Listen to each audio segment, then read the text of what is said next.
कालच्या सभा आटोपल्यानंतर पंतप्रधान मोदी आज नागपुरात मुक्कामी आहेत।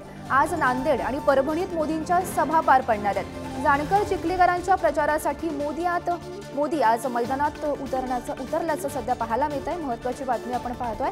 कालच त्यांची खरं तर सभा पार पडली आणि आज ते नागपुरात मुक्कामी असतील आणि आज नांदेड आणि परभणीमध्ये त्यांच्या सभा पार पडणार आहे आणि आजच्या सभेतून मोदी नेमकं काय बोलणार हे पाहणं सुद्धा महत्त्वाचं ठरेल। जाणकर चिखलीकरांच्या प्रचारासाठी सध्या मोदी मैदानात उतरल्याचं पाहायला मिळत आहे आणि या संदर्भात माहिती देत आहेत आमचे प्रतिनिधी अक्षय सध्या आपल्या सोबत आहेत। अक्षय, आज मोदींची नांदेड आणि परभणीत सभा पार पडणार आहे, कसं नेमकं स्वरूप असेल आणि कसं नियोजन करण्यात आलंय?